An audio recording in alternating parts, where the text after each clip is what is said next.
di atas permukaan bumi ini. Kalau kita pernah dengar ada istilah hak milik, HGB, HGU, dan hak pakai, itu merupakan bagian dari kewenangan negara ya untuk menentukan dan mengatur itu semua. Dan yang ketiga dari pasal 2 ayat 2 ini ya, kewenangan yang diberikan adalah menentukan dan mengatur hubungan hukum antara orang-orang dengan perbuatan hukum mengenai bumi, air, dan ruang angkasa. Nah, disinilah akhirnya mengatur tentang perbuatan hukum bagaimana. Ya, misalnya ada jual beli, bagaimana proses jual beli. Kemudian juga ada peristiwa hukum, misalnya waris, kalau seandainya ada pihak yang meninggal dan yang itulah pasal 2 ayat 2. Nah, lanjut, barangkali dari situlah akhirnya di kita itu juga ada berusaha adalah mengenai tanah ulayat dalam UPR, pengakuan UPR, tanah UPR. Dilanjut pas ininya. Nah, di sini ada hal yang tadi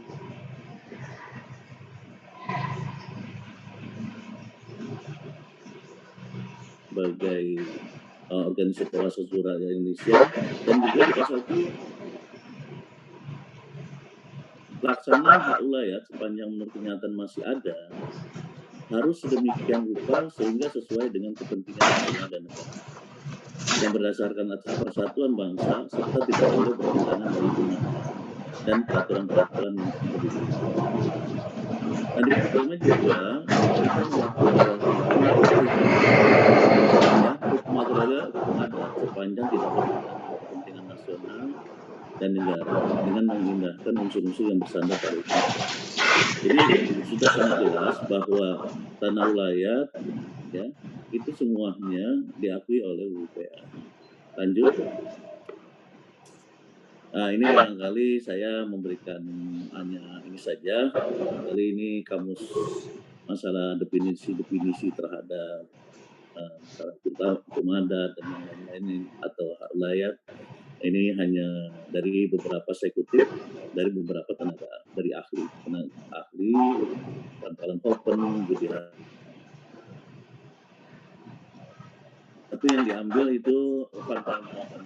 Kita memang ada dikatakan ada basic tinggal ya, wilayah adalah hak yang dipunyai oleh suatu masyarakat hukum atau persekutuan hukum atau sebuah desa. Serikat desa itu menguasai seluruh tanah dengan seisinya dalam lingkungan wilayah. Sehingga Pangkalan Open itu ada 18 hukum adat yang dikenal di kita di Indonesia. Lanjut. Nah, ini saya contoh ada istilah tadi, ada beberapa hutan adat yang tadi sudah disampaikan oleh Rick. Saya pikir ada yang menarik di situ. Di sisi lautan yang berat. Oke, lanjut. Nah, Bapak Ibu sekalian, saya hanya memberi gambaran yang tadi saya sampaikan, ada hak atas tanah yang dikenal di dalam UPA. Nah, itu siapa saja pemiliknya, pemegang haknya, di situ adalah orang per orang atau badan hukum atau orang yang dianggap atau yang dipersamakan dengan orang. Jadi di sini ada hak primer, hak milik, HGB, hak pakai, terus hak guna usaha, ada lagi istilah hak pengelolaan walaupun itu bukan bagian dari atasnya. Lanjut saja, ini buat referensi saja. Lanjut. Nah, ini Bapak Ibu sekalian, jadi di kita juga mengatur berkaitan dengan peraturan menteri berkaitan dengan masalah hak ulayat. Ya, jadi dulu tahun 99 pernah diterbitkan Peraturan Menteri Negara Agraria Kepala BPN nomor 5 tahun 99 itu tentang pedoman penyelesaian masalah hak ulayat masyarakat Kepulauan. Jadi intinya di situ pelaksanaan hak ulayat sepanjang pada kenyataannya masih ada dilakukan oleh masyarakat adat yang bersangkutan menurut ketentuan hukum adat setempat. Artinya sepanjang masih ada itu harus diakui, namun dia tidak dapat lagi dilakukan terhadap bidang-bidang tanah yang pada saat ditetapkannya peraturan. Artinya kalau sudah ada hak atas tanah sebelumnya, itu sudah bagian dari teori mengumpis dari peserta hal. Kemudian juga di sini produk akhirnya Jadi untuk keberadaan tanah ulayat masyarakat hukum adat yang masih ada dinyatakan dalam Pradasar dengan membutuhkan suatu tanda kartografi dan apabila memungkinkan menggambarkan batas-batasnya serta mencatatnya dalam daftar tanah. Jadi kita sudah lebih dulu tahun 99 sudah mengatur ini semua.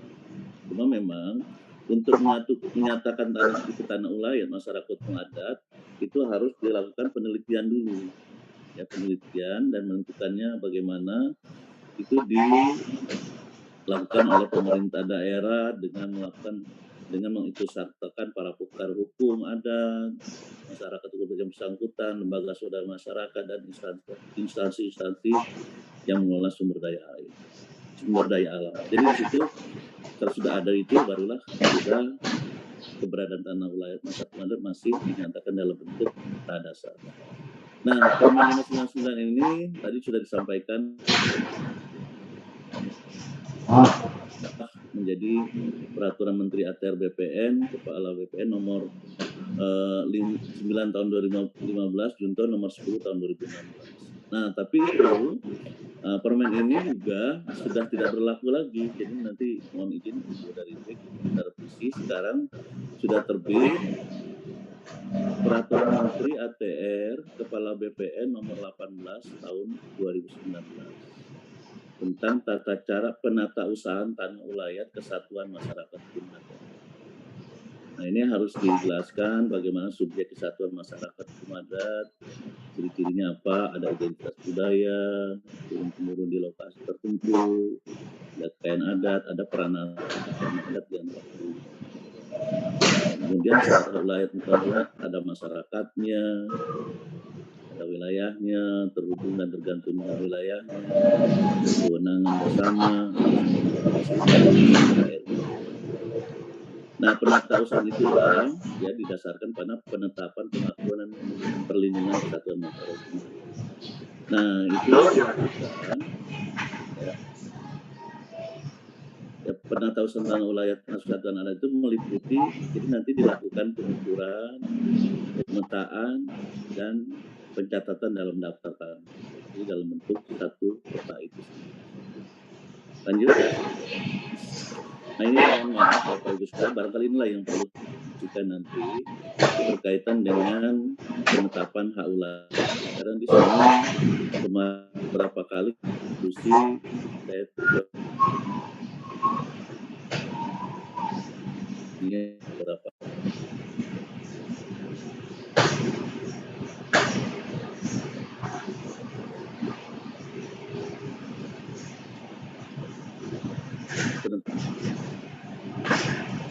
agak putus ya bahasa ini atau jaringan kita ya?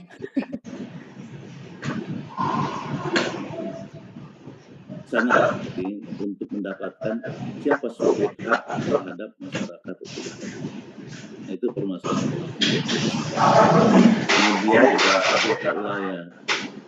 Nah, di sini sangat menarik mengenai batas-batas tanah ulayat. Nanti karena yang namanya pengukuran kadastral dan yang lain itu harus jelas batas.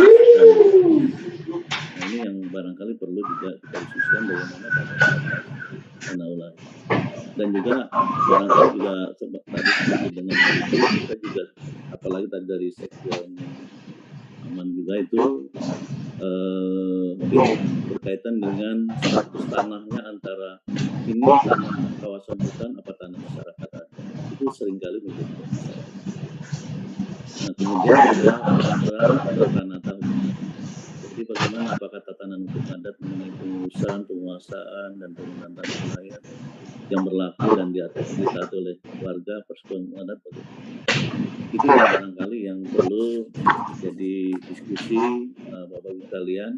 Nah, karena bidang saya tadi berkaitan dengan pengakuan adat, tadi memang untuk wali data berkaitan dengan pemetaan dan yang lainnya itu di Direktorat Survei dan Pemetaan. Barangkali nanti moderator bisa selanjutnya untuk ada diskusi yang lainnya, itu perlu juga di Dirjen Survei dan Pemetaan itu diundang berkaitan dengan berkaitan dengan kebijakan satu peta.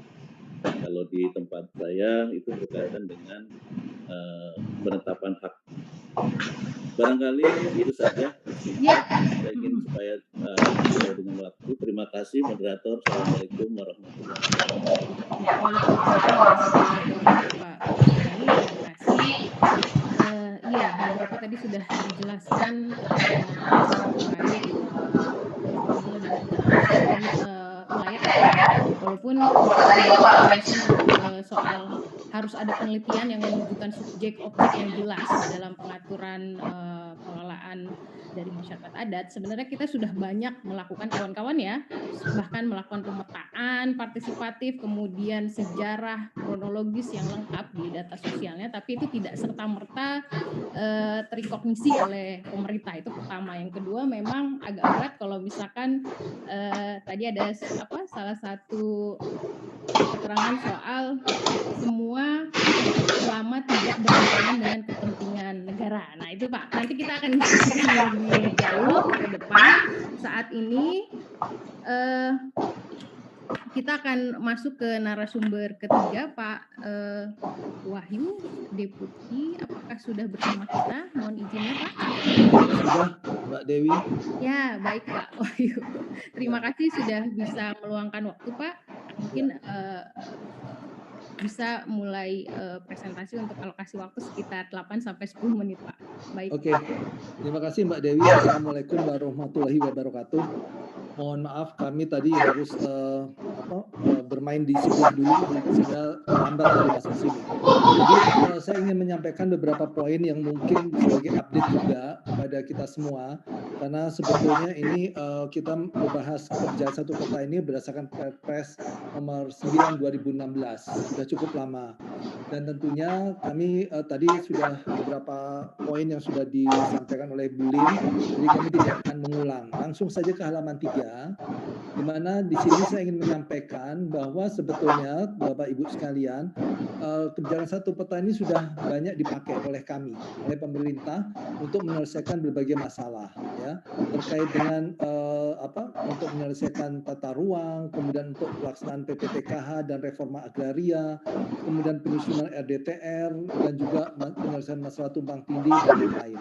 Jadi intinya, meskipun tadi Bu Lin sudah sampaikan masih ada beberapa lokasi yang masih tumpang tindih berdasarkan PT, tapi kami juga sudah mencoba untuk menggunakannya. Tentunya harus ada proses cleaning dulu di sini untuk menjawab atau memenuhi tugas-tugas yang diberikan kepada kita semua. Nah, next, Bapak Ibu sekalian, kayaknya kalau Bapak Presiden pada waktu 6 Februari 2020 itu sangat tegas agar supaya masalah tumpang tindih ini agar segera diselesaikan.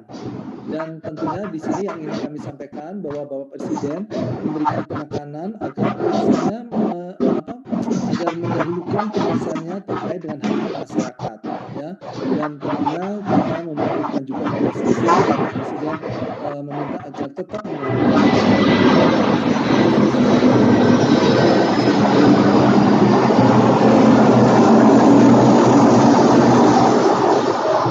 halaman 7 ini gambaran rekan-rekan sekalian, Bapak Ibu sekalian, terkait dengan peta indikatif tumpang tindih antar IGT. Dan di sini bisa dilihat untuk setiap daerah kita sudah petakan, dan rata-rata memang sekitar 40%-an ini yang masih tumpang tindih, ya, dan juga mungkin beberapa lokasi di Jawa dan Bali Nusa Tenggara yang tumpang tindihnya hingga mencapai sekitar 50%-an. Nah, permasalahannya Bapak Ibu sekalian, kalau kita lihat di halaman 8, ini permasalahannya ini adalah tumpang tindih antara RT RW provinsi dengan RT RW kabupaten di kawasan yang bukan hutan. Itu 9,3%. Kemudian tumpang tindih RT RW, ya, baik itu yang provinsi dan atau yang kabupaten dengan kawasan hutan, ini sekitar 10,58%. Kemudian juga tumpang tindih izin atau hak atas tanah pada tatakan ini artinya RT RW dan kawasan hutan yang sudah selaras itu 16%. Artinya di sini cukup besar, ini yang paling dominan permasalahan-permasalahan terkait dengan pemberian izin ataupun hak pada kawasan yang sudah selaras. Nah, kemudian barulah yang terakhir ini kombinasi tumpang tindih yang terkait dengan izin hak dan juga tatakan yang belum selaras. Artinya RT RW dan kawasan hutannya yang belum selaras. Ini sekitar 4,63%. Nah, sehingga akhirnya rekan-rekan sekalian, kita di halaman berapa ya, mending aja langsung saja prinsip saja. Di prinsip saja. Ini di halaman 11, karena tadi moderator minta cepat ya, jadi saya mau cepat juga, bahwa sebetulnya kami sudah menyusun rule base, menyusun prinsip-prinsip bagaimana menyelesaikan tumpang tindih tersebut.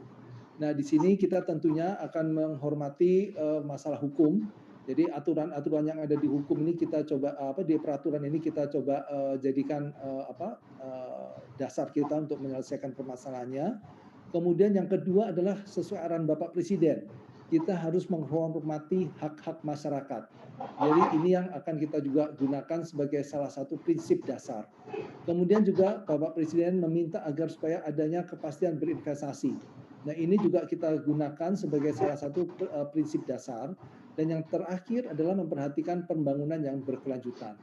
Jadi 4 prinsip inilah Bapak Ibu sekalian yang kita gunakan dalam menyusun rule base yang nanti akan kita gunakan untuk menyelesaikan semua permasalahan tumpang tindih tersebut. Nah, apa landasan hukumnya? Tentunya pada waktu tahun kemarin kita sudah menyiapkan adalah rancangan PP. Tapi nampaknya Bapak Menko meminta supaya kita lebih kuat dalam menyelesaikan permasalahannya dan lebih cepat dalam menyelesaikan permasalahan itu, maka kita tunggu saja penyelesaian dari rancangan Undang-Undang Cipta Kerja ini. Ini sebagai gambaran. Kapan RUU Cipta Kerja ini selesai?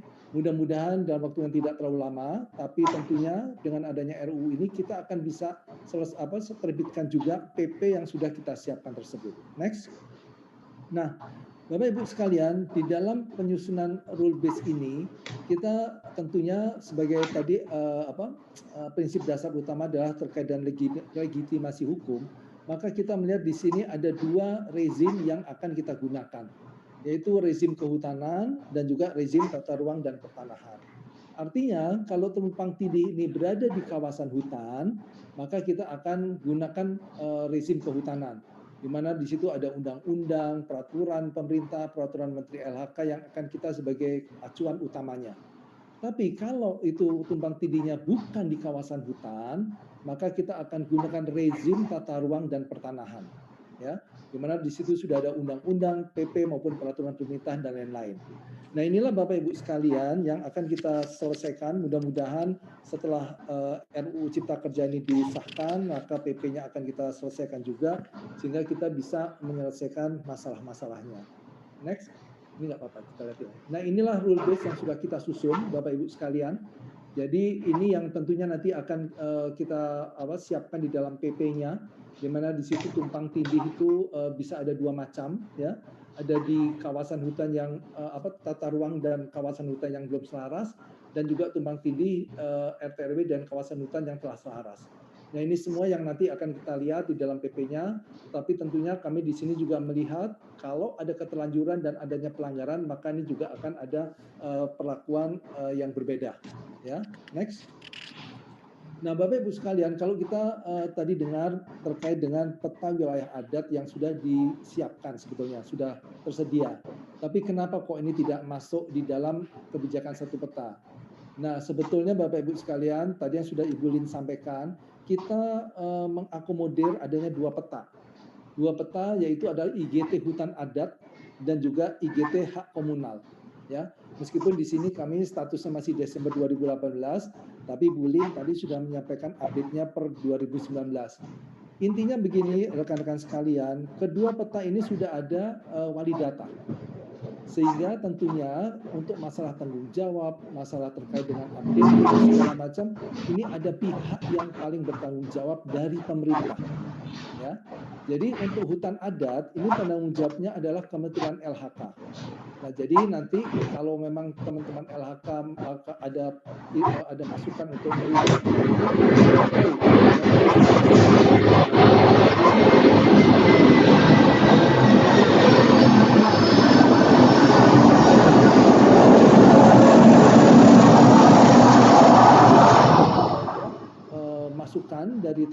ATR BPN terkait dengan IGT hutan adat ini.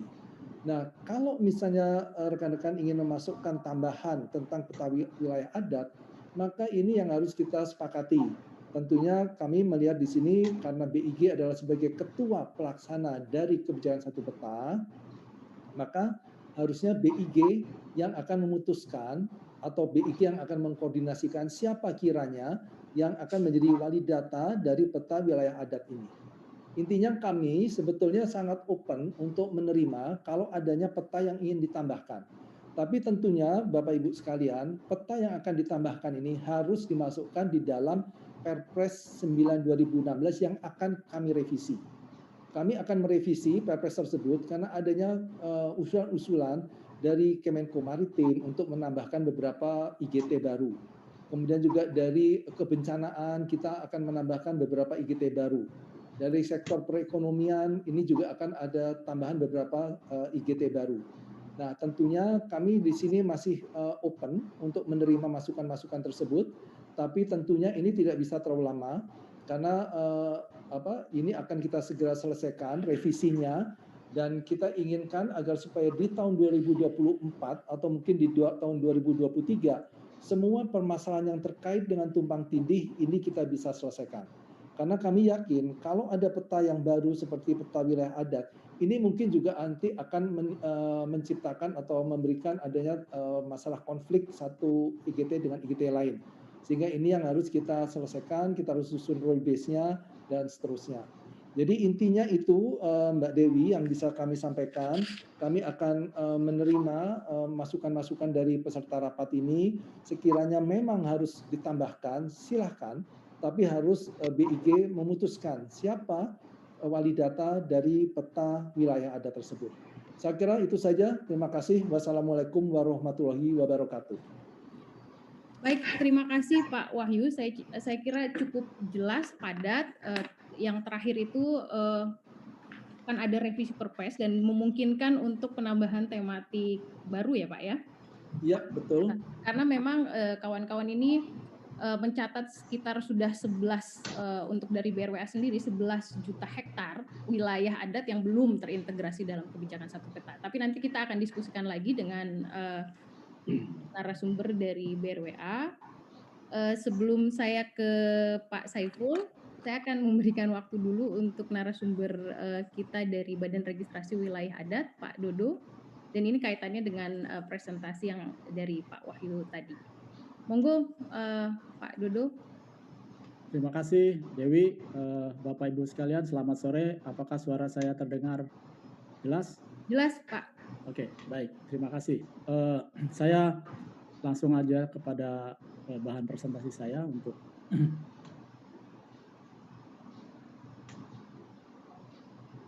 ya, terima kasih Pak Wahyu, Ibu Lin, Pak Husaini, Pak Saiful.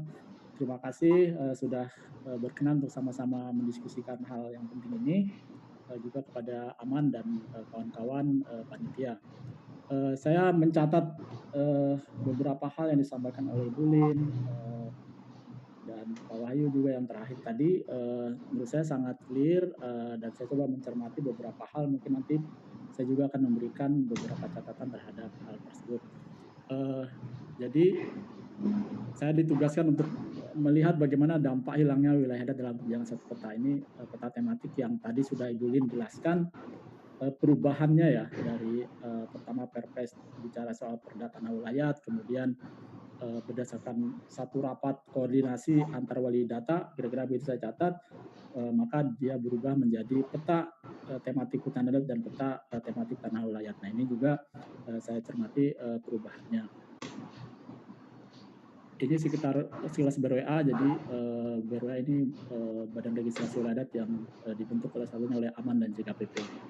Saya masuk kepada beberapa data status wilayah adat yang memang menjadi tupoksinya Badan Registrasi Wilayah Adat, yaitu menyiapkan satu tempat pendaftaran pendaftaran wilayah adat, karena sampai saat ini kita tahu belum ada tempat untuk mendaftarkan wilayah adat. Mudah-mudahan di perubahan Perpres tentang OneWeb ini peta wilayah adat punya rumahnya Pak Wahyu di kementerian dan lembaga, Bu Lin, karena fakta di lapangannya sebenarnya kita sudah cukup banyak ya peta-peta yang dihasilkan dari produk kebijakan juga yang seperti yang hutan adat oleh Menteri LHK, tanah ulayat oleh Kementerian Agraria, dan sebagainya. Dari Mendagri juga telah menerbitkan permen tentang nomor 52 tentang masyarakat adat, termasuk di dalamnya sebenarnya wilayah adatnya.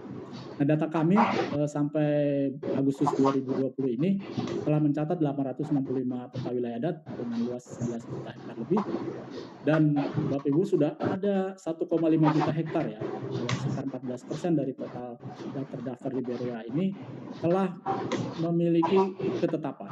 Artinya berdasarkan peraturan daerah, berdasarkan surat keputusan bupati, pengakuan masyarakat adat sebagai subjek, dan pengakuan wilayah adatnya.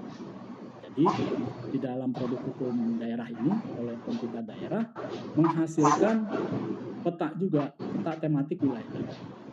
Nah, ini yang menjadi perhatian kami selama ini.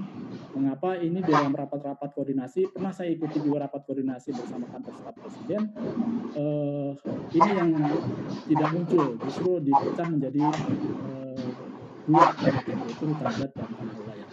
Nah, bentuk-bentuk kebijakan daerahnya Bapak Ibu bisa lihat di sini, yang hijau ini yang sudah ada penetapan, yang kuning ini sudah ada pengaturan, jadi luasnya yang sudah ada pengaturan artinya begini, kabupaten sudah memiliki perda pengakuan masyarakat adat, tapi bentuk perdanya ini masih yang mengatur regeling, jadi masih perlu ada penetapan melalui SK Bupati. Tapi ada beberapa perda yang langsung menetapkan keberadaan masyarakat adat beserta wilayah adat, dilampirkan juga. Jadi proses ini sudah berlangsung lama ya, artinya dari sejak terutama pasca MK 35 2013 dibacakan itu cukup banyak perda-perda atau SK Bupati lampirkan pada wilayah adat. Jadi ini data statistik kami, dan ini kami punya data spasial dari 1,5 juta hektar ini disertai dengan SK Bupati maupun perda pengakuan masyarakat. Lalu nyambung dengan pembagian wilayah adat ini.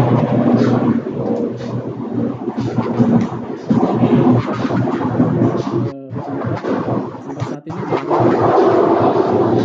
230 hektar hutan adat yang terpecah.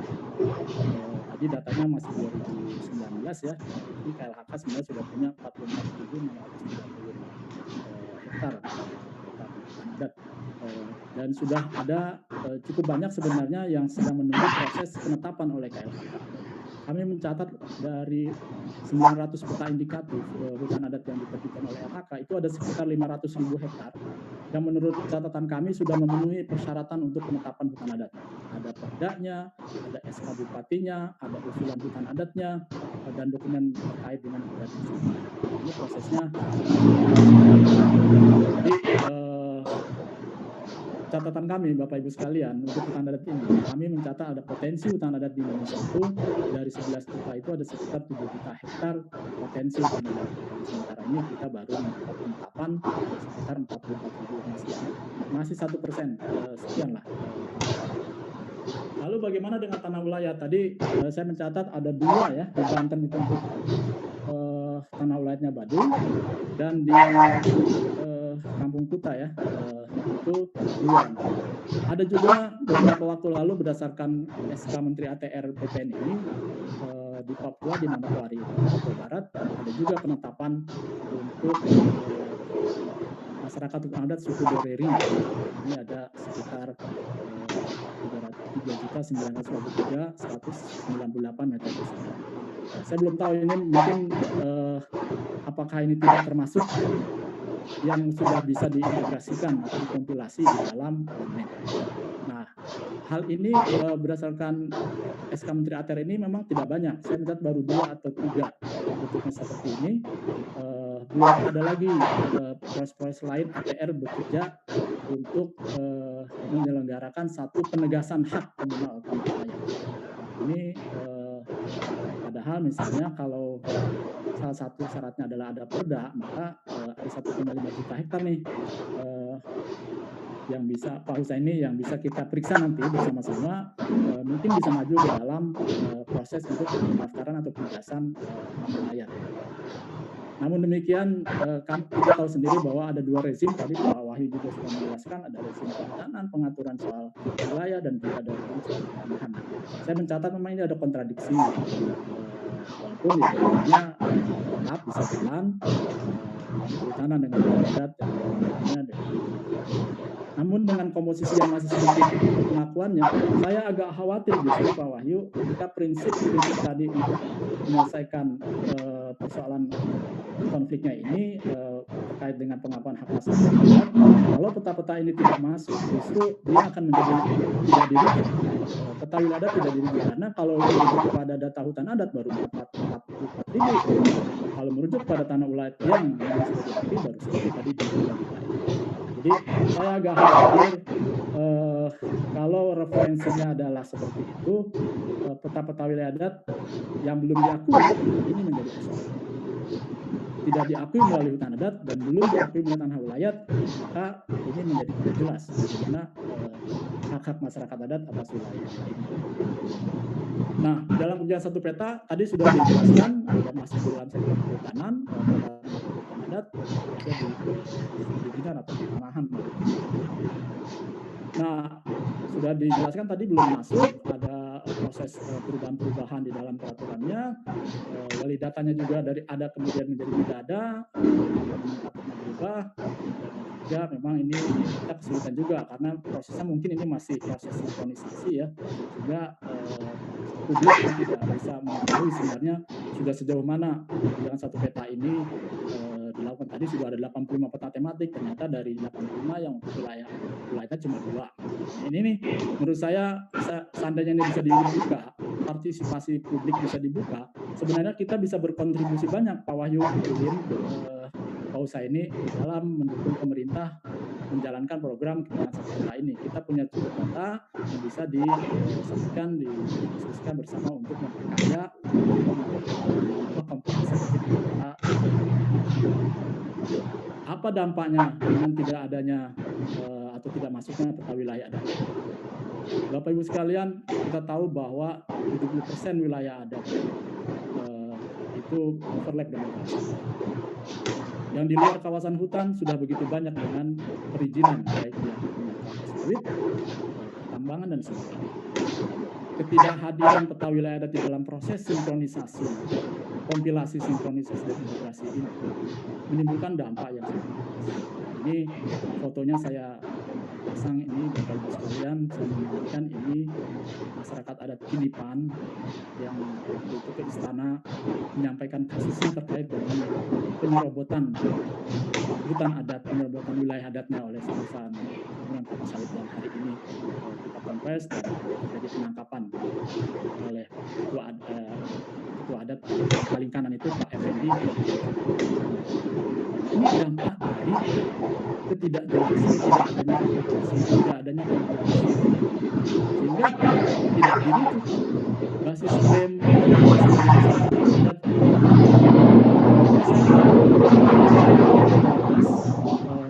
Membuat upaya penyelesaian konflik tadi, upaya presiden memberikan arahan terkait dengan penyelesaian konflik ini tidak terjadi karena proses kompilasi peta wilayah adatnya tidak dilakukan di awal. Saya kira ini salah satu dampak yang terjadi dan ini sudah terjadi. Ini kira-kira beberapa hal yang saya catat terkait dengan dampak dari peta wilayah adat. Jadi ketidakpastian hukum hak masyarakat. Mengapa saya sebut begitu? Karena kalau dari hutan adat cuma 44.000, padahal mereka punya potensi sekitar 7 juta. Dari tanah wilayah hanya 2 yang baru masuk. Bagaimana dengan itu? Ketidakpastian ini menimbulkan persoalan buat masyarakat di dalam tidak hanya mengelola wilayahnya, tapi melindungi, menjaga baik diversitas, sumber daya alam, sumber daya hati, sumber daya hayati, dan ini tidak adanya kepastian. Yang kedua, seperti arahan Bapak Presiden, ketidakpastian berusaha terhadap pihak yang dalam ini. Kita catat tadi ada sekitar 70 juta hektar overlap. 21% tadi angkanya, cukup besar. Nah, kalau peta wilayah adat ini tidak menjadi bagian di dalam rulebus tersebut, saya agak khawatir hanya akan menyisakan persoalan-persoalan yang lebih kecil. Karena peta-peta wilayah adat semakin banyak diakui keberadaannya oleh pemerintah daerah. Pemerintah daerah juga bagian dari proses yang penting di dalam penguruskan satu peta. Jadi saya sangat senang Pak Wahyu tadi menyampaikan bahwa terbuka untuk peta tematik baru atau peta tematik wilayah adatnya masuk ke dalam konflik agraria dan sumber daya alam sudah banyak terjadi dan kita tidak melihat ada penurunan kriminalisasi, ini salah satu yang sedang terjadi karena ketidakjelasan, kepastian hukum, tidak adanya penegasan hak yang dilakukan oleh pemerintah terhadap wilayah. Saya mendengar ini akan membuat kita gagal di dalam memenuhi tujuan kegiatan satu peta, yaitu menyelesaikan tumbang tindih dengan pengelolaan, kepastian berusaha dan pengusahaan konflik primordial, terutama di ini grafik di sebelah kiri, kami di BROA menyajikan overlay status dan juga situasi tenurial wilayah adat terhadap perizinan perkebunan dan juga izin perikanan. Terakhir, saya mencatat beberapa hal penting ya, mungkin Mbak Dewi ini yang bisa kita diskusikan bersama para narasumber dan peserta. Pertama, revisi Perpres ini tentang kebijakan satu peta. Setuju bagaimana ada upaya dari Kemenko untuk memasukkan proses peta tematik wilayah adat dalam kebijakan satu peta. Bahwa BIG nanti dalam memutuskan atau melakukan koordinasi dengan kementerian lembaga untuk menyiapkan siapa wali datanya, kita tidak bisa melepaskan satu Permendagri 52 tentang pengakuan masyarakat adat. Ini menurut saya bisa menjadi rujukan BIG untuk menjadikan Kemendagri, apakah nanti di Direktorat mana, menjadi wali data untuk peta wilayah adat. Karena jelas dari Permendagri inilah lahir SK-SK Bupati tentang pengakuan masyarakat adat. Dan jangan lupa Dulin, pengakuan masyarakat adat ini juga menyertakan dengan pengakuan wilayah. Karena wilayah adat menjadi salah satu hal yang penting yang harus disampaikan ketika Bupati akan melakukan penetapan keberadaan masyarakat adat. Dan ketiga, kompilasi dan penegasan hak. Nah, ini menurut saya dengan masuknya peta wilayah adat, maka sejak awal Pak Wahyu dan kawan-kawan di Kemenko pasti akan menambah satu peta tematik sehingga bisa melihat lebih awal potensi-potensi overlapping itu dan bagaimana upaya-upaya BPN nanti atau BPN untuk melakukan penegasan hak wilayah atau tanah wilayah dengan sistem pendaftaran tanah wilayah misalnya. Ini sedang digagas di beberapa kabupaten supaya peta tanah wilayah ini sudah mulai didaftarkan ke kantor-kantor BPN. Yang terakhir, proses sinkronisasi jangan sampai tertinggal peta wilayah adat ini dalam proses sinkronisasi sehingga angka-angka overlapping ini masuk peta wilayah adat menjadi bagian yang dilihat proses overlapnya sehingga kita bisa tahu sebenarnya di mana konflik peta-peta tematik yang lain dengan peta tematik wilayah adat. Sehingga kita bisa menyasar apa yang menjadi arahan Presiden terkait dengan penyelesaian konflik tenurial dan penghormatan hak masyarakat. Ya. Saya kira begitu, Bu Dewi. Terima kasih, Bapak Ibu sekalian. Ya, terima kasih Pak Dodo untuk presentasinya cukup panjang, tapi karena 2 slide terakhir itu cukup penting ya untuk dikomunikasikan kepada Pak Wahyu juga Pak Husaini dan Bu Lin. Sebelum saya masuk ke narasumber terakhir, beberapa tadi saya mencatat dari presentasi Pak Dodo ya yang nanti bisa menjadi salah satu rencana tindak lanjut atau yang perlu di follow up khususnya dengan kementerian. Pertama soal tanah wilayah tadi Pak Dodo mencatat 1,5 juta hektar yang sudah diakui begitu dan itu sepertinya belum masuk dalam kompilasi kebijakan satu peta yang tadi diupdate oleh Bu Lin dan Pak Husain. Jadi tadi rencananya begitu kita bisa duduk bareng dengan kawan-kawan ATR BPN untuk melihat lagi di mana saya dan kemudian mungkin bisa mulai untuk verifikasi.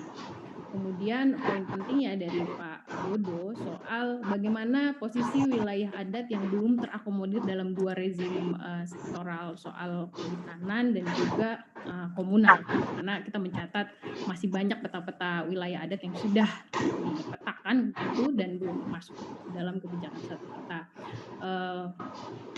Kemudian yang paling terakhir, kalau seharusnya begitu peta wilayah adat itu menjadi layer base awal untuk penyelesaian konflik, karena kalau itu belum masuk, sepertinya konflik, kriminalisasi terhadap masyarakat adat akan terus meningkat.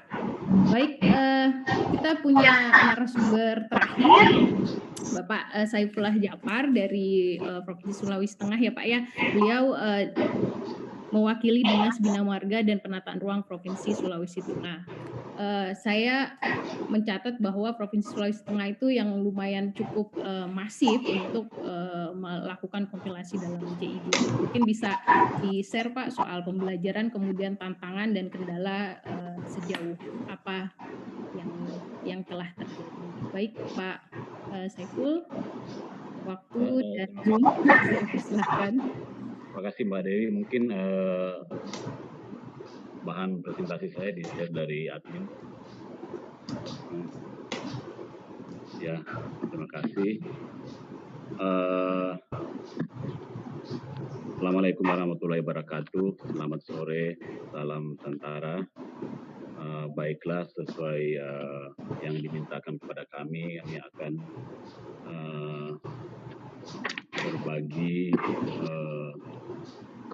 hal yang berkaitan dengan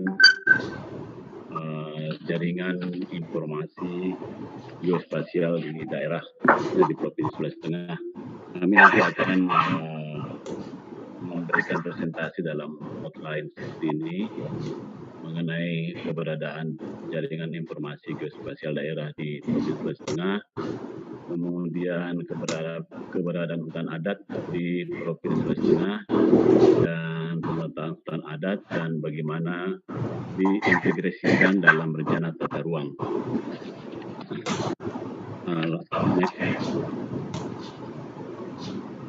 Untuk sistem jaringan informasi geospasial di provinsi daerah di Provinsi Sulawesi Tengah itu sudah ada landasan hukumnya berdasarkan Peraturan Gubernur Nomor 25 tahun 2012 tentang simpul jaringan data spasial daerah Provinsi Sulawesi Tengah, yang peraturan ini sebenarnya sudah dari tahun 2012.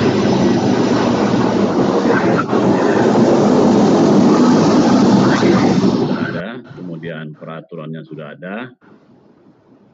ada alamatnya, geoportalnya, dan yang masih bermasalah adalah belum ada unit pengelola simpul jaringannya. Ya. Ini sebenarnya awalnya sudah ada, tapi kan ada perubahan-perubahan nomenklatur maupun pengelompokan organisasi perangkat daerah di Provinsi Sulawesi Tengah menyebabkan sampai saat ini belum ditetapkan pengelola simpul jaringannya itu ada di mana, di OPD mana atau di bagian mana dari OPD yang mengelola ini. Kemudian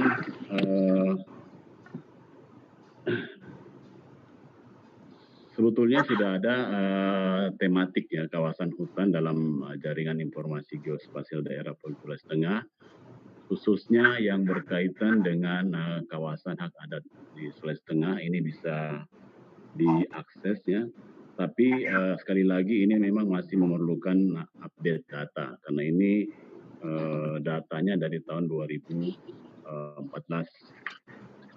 Kemudian kami akan beri gambaran mengenai hutan adat di Provinsi Sulawesi Tengah, sebagaimana tadi disampaikan dari presentasi.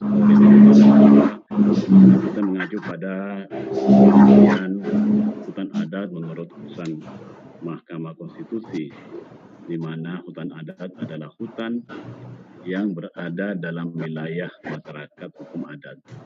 Jadi ini tentu saja pengertian yang sangat berbeda dengan pengertian sebelumnya. Kemudian dalam hal hutan adat di Provinsi Sulawesi Tengah sendiri, saat ini ada dua ya, hutan adat yang sudah mendapatkan penetapan oleh KLHK, yaitu hutan adat Wana Posangke di Kabupaten Morowali Utara dan hutan adat Marena di Kabupaten Sigi. Nah, kemudian juga ada lebih dari 10 ya yang sudah penetapan oleh Bupati yang sedang diusulkan penetapannya ke KLHK, itu tersebar di Kabupaten Sigi, masih ada tambahan, kemudian di Morowali Utara dan di Kabupaten Tojo Una-Una ya. Untuk tadi yang Kabupaten hutan adat Marena, next di sini. Di Kabupaten Sigi ini sudah ada penetapan dari KLHK, demikian juga selanjutnya hutan adat Wana Posangke di Kabupaten Morowali Utara. Dalam penetapan ini sudah jelas bersama dengan peta dan delinasinya. Kemudian yang di Tojo Una-Una ini ada yang baru berupa usulan ya, tapi sudah mendapat penetapan dari Bupati. Ini ada hutan adat Lipu Koa, kemudian hutan adat Kasiala, hutan adat Kue Matopo, kemudian hutan adat Lipu Panina.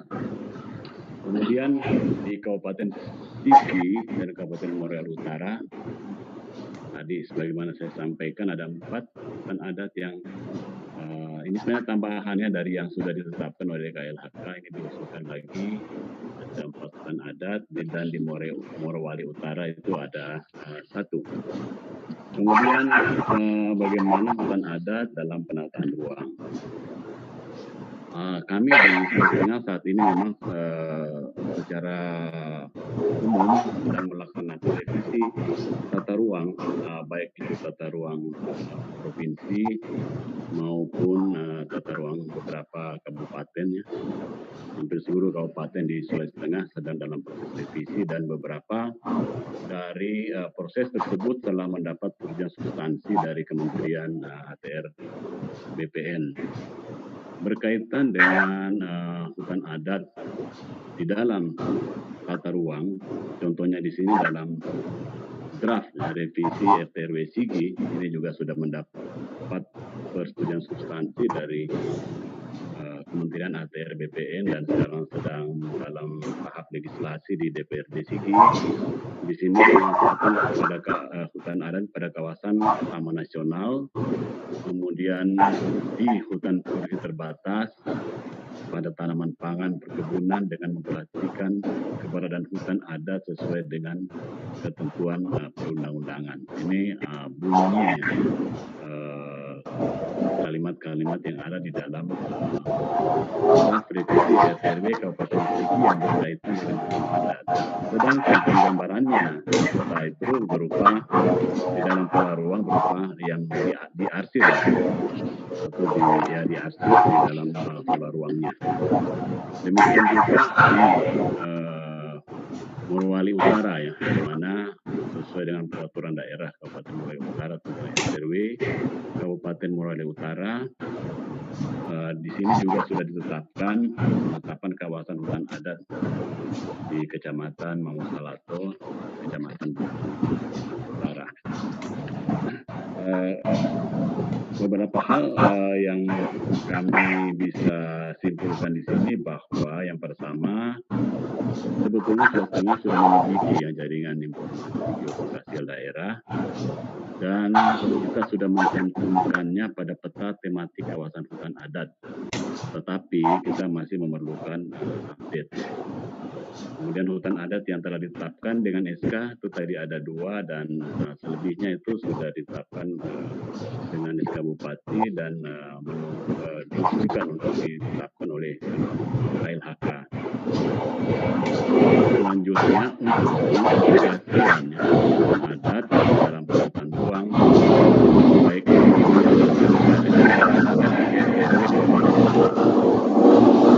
dan artinya memang berkaitan dengan kebijakan satu peta ini sebetulnya meskipun ini belum mempunyai peta tematiknya sendiri mengenai wilayah adat, ya, tetapi sebetulnya karena RT/RW itu mempunyai IGT tersendiri di kebijakan satu peta, sistem satu peta itu, maka melalui IGT RT/RW itu di dalamnya itu ada peta-peta yang berhubungan dengan peta tematik yang berhubungan dengan kawasan hutan adat. Hal-hal ini inilah yang bisa kami maksimal yang bisa kami lakukan di daerah, di provinsi maupun di kabupaten. Bagaimana kita menempatkan kawasan hutan adat ini di dalam kebijakan satu peta. Jadi tentu saja ini bisa kita maksimalkan apabila ada kebijakan baru ya di tingkat pusat, sebagaimana tadi yang telah disampaikan oleh Bapak secara. Kira demikian, terima kasih dan kami mohon maaf apabila terdapat hal mungkin yang belum memuaskan Bapak Ibu sekalian, dan nanti mungkin kita bisa lanjutkan di tahap diskusi. Terima kasih. Assalamualaikum warahmatullahi wabarakatuh. Ya, baik Pak Saiful, terima kasih atas presentasinya. Jadi memang masih butuh terus diupdate ya Pak ya, untuk GIGD Provinsi Sulawesi Tengah sudah ada geoportalnya, sudah ada baru 2 hutan adat tapi yang termasuk ya Pak ya. Baik, terima kasih Bapak Ibu semua narasumber yang sudah memberikan presentasi terkait update terkini kebijakan satu peta. Nah, ini saya sudah melihat banyak sekali pertanyaan dari para peserta. Kemudian nanti tim akan memunculkan pertanyaan dalam bentuk presentasi ya. Mohon panitia bisa menampilkan, apakah sudah siap?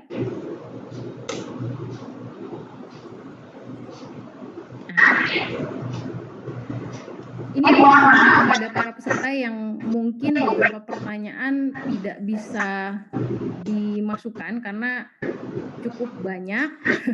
Selain dari Zoom sendiri, ini sudah ada dari YouTube dan Facebook ya, cuman terlalu kecil. Baik, saya coba bacakan pertanyaan pertama untuk ya terima kasih Om Kipli.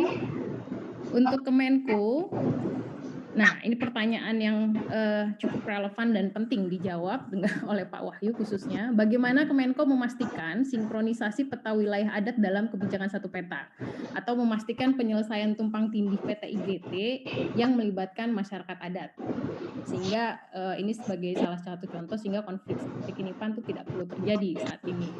Kemudian ini masih terkait dengan peran Kemenko, sejauh mana peran Kemenko dalam melakukan peran koordinasi antar kementerian dan lembaga.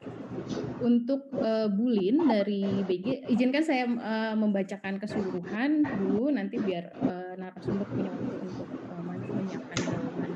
Yang kedua yang ditujukan oleh Ibu Lin dari Badan Informasi Geospasial. Pertama, nah ini walaupun tadi sudah dijelaskan, tapi ini mau ditanyakan lebih jelas begitu. Sebenarnya alasan atau mengapa ada perubahan nomenklatur SK Kepala BIK yang nomor 54 menjadi 27 yang tadinya ada wilayah adat, kemudian sekarang berubah menjadi komunal. Kemudian kalau kita mencatat sebenarnya BIG sendiri sudah memiliki SOP spesifikasi khusus untuk penyajian peta wilayah adat. Kenapa SOP itu yang juga dulu pernah dikomunikasikan dengan kawan-kawan CSO itu tidak digunakan sebagai salah satu rujukan. Kemudian pertanyaan yang kedua, mengapa ini yang terkait dengan metode pemetaan batas desa tanpa kesepakatan, karena beberapa tadi di chat YouTube baik Facebook ada yang bilang metode ini di lapang itu menyebabkan konflik karena dilakukan secara kartometrik, tidak ada partisipatif antar banyak pihak di desa. Kemudian untuk ATR BPN, bagaimana mekanisme registrasi tanah adat? Ini beberapa pertanyaan disampaikan dari peserta, Pak. Mekanismenya seperti apa begitu yang diatur oleh ATR BPN? Kemudian apa yang membedakan registrasi di tanah adat dengan registrasi di luar wilayah adat? Untuk Bapak Saiful dari Sulawesi Tengah, ya tadi sebenarnya sudah dijelaskan ya soal pembelajaran. Next, mungkin beberapa bisa kita pilih yang penting. Ya, apakah ada jaminan konkret atau real ketika peta masyarakat adat terintegrasi dalam kebijakan satu peta terhadap konflik lahan masyarakat dan investor? Nah, ini tadi saya ingat dari pernyataannya Pak Husaini, karena ada klausal sejauh tidak bertentangan dengan kepentingan negara. Nah, bagaimana kalau di situ ada kepentingan investor dan masyarakat adat? Kemudian dari Muhammad Anis Jafran dari Universitas Brawijaya yang ditujukan ke Pak Husaini dan Pak Dodo. Nah, ini pertanyaannya masih sama yang tadi, jaminan apakah jika secara teknis one map policy kemudian terrealisasi 100%, maka konflik secara teknis di lapangan dapat diselesaikan. Ini masih terkait dengan jaminan. Kemudian dari Lombok, tanah pecatu yang dikelola oleh desa atau kepala desa dan mulai dari mana, bagaimana caranya dapat status tanah yang disebut pecatu itu bisa dikelola masyarakat adat. Nah, dari Pak Rofik ini bagaimana dengan peta antar departemen yang ini sektoral yang belum sinkron? Kemudian next Mas Kipli. Nah, ini dari Mas Haris, tadi beberapa pertanyaan banyak sekali dari Mas Haris, ini mungkin hanya beberapa yang dimasukkan. Untuk Ibu Lin khusus Badan Informasi Geospasial, bagaimana peran pemerintah daerah dalam proses penetapan desa dan wilayah adat, karena nampaknya terlalu sedikit terhadap penetapan desa adat. Padahal penetapan ada di tingkat kabupaten dan kota. Jadi proses penetapan hak wilayah yang paling mendasar kan di tingkat pemerintah daerah. Dan ini tergantung dengan kecepatan proses penetapan tersebut yang bergantung pada Pemda. Kemudian pertanyaannya, bagaimana mendorong Pemda yang untuk lebih responsif? Untuk Pak Dodo, masih dari Mas Haris, bila merujuk Undang-Undang Nomor 6 tentang desa, Undang-Undang Desa ya, desa adat yang ditetapkan masih sangat sedikit, sementara Pemkat masih mau mengatur desa. Tentu hal ini masih jauh dari prinsip Undang-Undang Desa tentang rekognisi.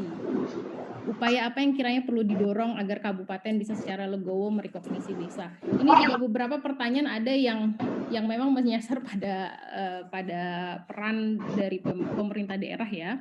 Kemudian misalnya kayak Mas Kipli. Nah, kalau ini tadi perlu cross-check ya, peta hutan adat di wilayah NTT yang sudah di-SK-kan apakah sudah ada, dan juga wilayah Papua, kemudian bagaimana desa adatnya. Saya pikir pertanyaan ini erat kaitannya dengan tadi rekomendasi Pak Dodo soal keterbukaan atau transparansi data yang bisa diakses oleh publik begitu, sehingga kita bisa berkontribusi, karena contohnya ini kan dia ingin memverifikasi apakah sudah masuk nih. Kemudian dari Pak Hari, untuk Pak Husaini dari BPN ATR, kalau Pemda tidak ada perhatian, apa yang harus dilakukan komunitas adat? Next.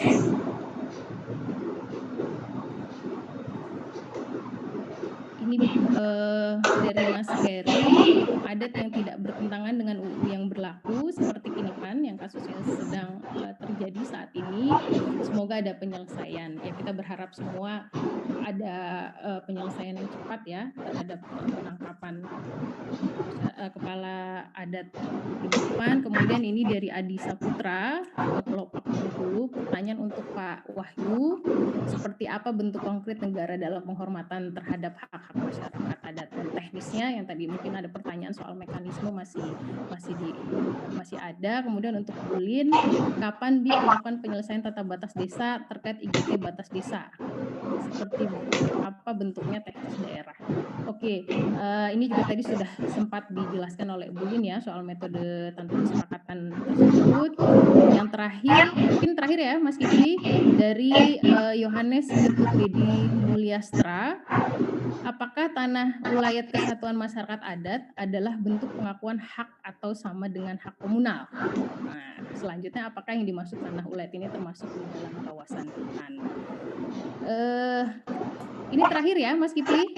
Ya, memang banyak sekali Pak karena ini bentuknya webinar dengan bisa menulis langsung di chat, kemudian di medsos yang kita juga streamingkan. Tapi mungkin kalau masih butuh kami tampilkan untuk mengingatkan kembali, masih butuh ditampilkan Bapak, Ibu sekalian dari narasi. Mbak, sekali lagi Mbak. Karena memang banyak banget ya Pak ya. Iya. Mungkin ada beberapa yang menjadi prioritas untuk bisa diulas lebih panjang, khususnya untuk Menko ya. Ini saya pikir ini pertanyaan yang paling pas. Bagaimana memastikan sinkronisasi peta wilayah adat dalam penjagaan satu peta, khususnya yang melibatkan masyarakat adat, khususnya untuk kasus-kasus yang sedang konflik seperti contohnya Kinipan. Kemudian peran Menko dalam melakukan koordinasi antar KLC karena masih banyak tinggi total 40% ya kalau salah tadi. Ini yang untuk kenapa Bu harus dirubah wilayah adat ini ditanyakan kembali begitu karena itu jadi berdampak signifikan dari penghilangan nomenklatur tersebut. Kemudian mekanisme untuk yang ATR BPN. Bisa yang slide selanjutnya Mas Kipli. Satu lagi Mas yang tadi dari Mas Husain ya. Husaini apa Pak. Nah, Haris. Nah, ini yang sebelumnya yang Mas Haris. Nah, ya. Mungkin kita bisa mulai dari Pak Wahyu untuk menjawab beberapa pertanyaan soal bagaimana memastikan penyelesaian konflik yang melibatkan masyarakat adat. Oke. Terima kasih Mbak Dewi. Jadi begini, kami dari Menko Perekonomian tentunya di dalam kerjaan satu peta ini adalah sebagai sekretariat, ya. Dan kami di sini tentunya terkait dengan bagaimana sinkronisasi, tentunya kita akan melakukan sinkronisasi dengan KL-KL terkait. Nah, terkait dengan tadi yang tentang wilayah adat, saya sarannya adalah harusnya peta wilayah adat ini bisa masuk dulu di dalam IGT yang akan menjadi skop dari kerja dari tim kebijakan satu peta. Nah, tadi kan kami sampaikan bahwa ini masih dimungkinkan asal ada wali datanya yang mau mengusulkan ke dalam revisi Perpres 9 2016. Itu yang pertama. Nah, kami tentunya di dalam menyelesaikan masalah ini akan menyusun rekomendasi-rekomendasi yang akan mengacu kepada rule base yang tentunya nanti ada aturan pelaksananya entah PP atau Perpres yang sedang kami akan susun menunggu dari Undang-Undang Cipta Kerja. Nah, untuk itu maka langkah yang pertama harusnya wali datanya siapa ini harus diputuskan. Apakah itu mungkin dari ATR atau mungkin dari LHK atau mungkin kalau mau Kemendagri silahkan saja. Ya, ini yang mungkin nanti bisa mengkoordinasikan untuk memutuskan siapa wali datanya. Nah, tentunya setelah itu untuk supaya ini benar-benar terlaksana, kami akan buat rekomendasi yang melaksanakan rekomendasi itu juga jelas kalau ada wali datanya, ya. Sehingga kami nanti di dalam revisi Perpres 9 2016 ini ada satu pasal terkait dengan MONEF. MONEF ini yang nanti akan menjadi kita akan jadikan alat untuk memantau pelaksanaannya. Karena nanti kita akan bikinkan rencana aksinya, ada tanggalnya, siapa bertanggung jawab, isunya di mana, itu harus kita pantau dan kita evaluasi setiap waktu. Nah, hanya mungkin yang penting juga buat teman-teman adalah kami memerlukan data spasial dan historical data. Karena tentunya kita akan melihat ya permasalahannya ini apakah masalah karena keterlanjuran atau apa, itu semua tentunya data-data seperti itu sangat dibutuhkan untuk kita melihat permasalahan secara lebih jelas dan clear ya, dan kita fair lah menurut saya itu. Nah kemudian juga itu menjawab tadi yang pertanyaan 1-2. Kemudian ada juga dari Pak Abdi tanya Adi Saputra, bagaimana bentuk konkret penyelesaiannya. Ini kami mencoba melihat adanya PP atau Perpres, Perpres 88/2017 yang tentang TORA ya. Nah itu di sana dijelaskan tentang hak masyarakat. Jadi kalau masyarakat ini berada di kawasan hutan, tentunya kita akan melihat apakah itu pelanggaran atau keterlanjuran dan segala macam.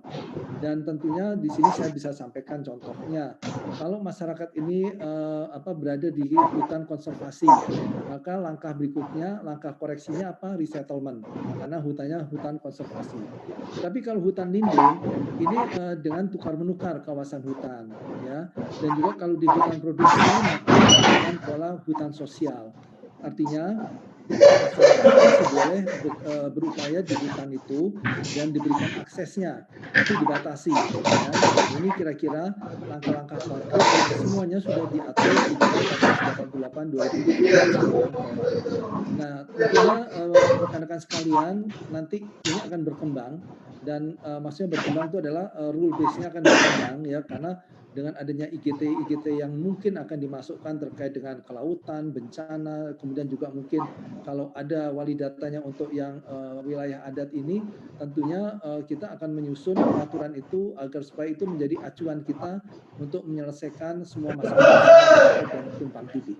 Saya kira itu Mbak Dewi yang bisa saya sampaikan. Terima kasih. Baik Pak Wahyu, saya catat ya Pak ya untuk beberapa tadi Kemenko akan merekomendasikan termasuk nanti akan ada Monef yang reguler untuk penambahan, berarti masih terbuka ya Pak ya untuk penambahan IGT baru khususnya untuk wilayah. Kuncinya harus ada wali datanya, harus ownernya siapa gitu.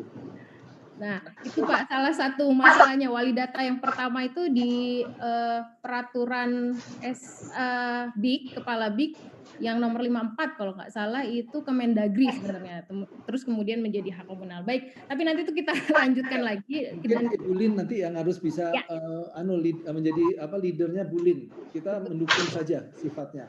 Kita harus cepat ya, makasih. Ya. Baik Pak Wahyu, terima kasih. Mungkin bisa langsung ke Bulin. Dari BIG, Bulin. Baik, terima kasih. Saya mencoba untuk menjawab mengenai perubahan Perka 54 ke Perka 27, walaupun tadi saya sudah sampaikan di awal terkait dengan hal ini. Bapak dan Ibu, kalau lihat Perka 54 tentang wali data, kalau saya share Perkanya ya Pak, ya, Bapak Ibu ya. Ini. Sudah nampak? Jadi pada Perka 54 2015 ada tema wali data wilayah adat. Wali datanya adalah Direktorat Survei dan Pemetaan.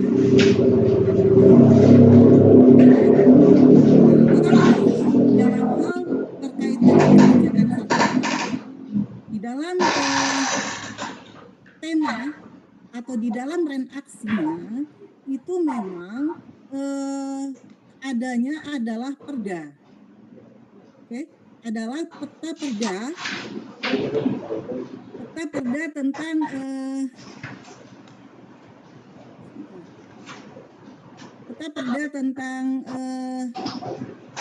nah ini adalah peta perda tanah ulayat minimal di sekitar 150.000. Jadi sudah saya sampaikan bahwa sampai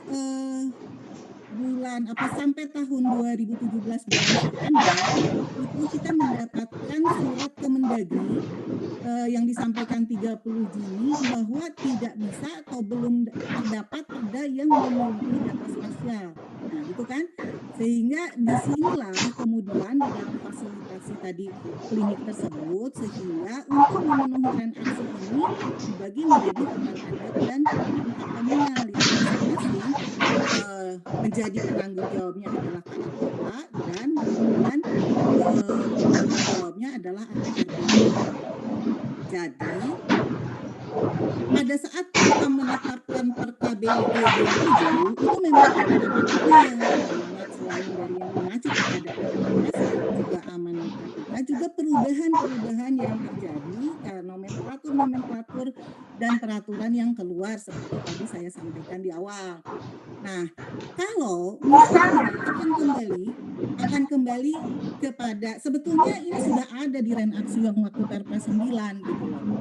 Nah, kalau mengikuti aturan yang ada mengenai penetapan ini, jadi kalau kita kembali lagi tadi ke undang-undang ITE, bahwa kalau dia ITE yang menggambarkan ada 3S yang mempunyai dan dibuat berdasarkan dokumen penetapan batas yang pasti dan oleh instansi pemerintah. Nah, kita tahu bahwa di dalam tadi aturan undang-undang desa maupun di Permendagri 52 2014 semua penetapan adat itu harus melalui perda. Jadi kembali ke sini maka tidak memungkinkan Pak Wahyu mungkin kembali dihidupkan masalah perda tanah ulayat ini. Wali datanya siapa? Kalau di dalam Permendagri 22 itu penanggung jawabnya ada di pemerintah desa. Jadi ini kan kembali ke Kemendagri lagi, kecuali kita pecah lagi dari kawasan hutan ya kita tetapkan kawasan hutannya, hutan adat di KLHK, tetapi untuk yang hak komunalnya adalah di APR BPN. Jadi seperti itu.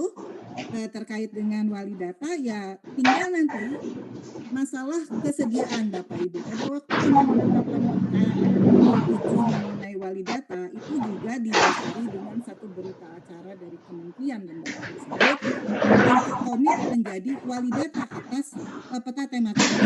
Tadi disinggung lagi, kenapa dirubah padahal BIG juga mengeluarkan SOP untuk pemetaan partisipasi. Betul Bapak Ibu, BIG mengeluarkan peraturan badan nomor 12 tahun 2017 mengenai pemetaan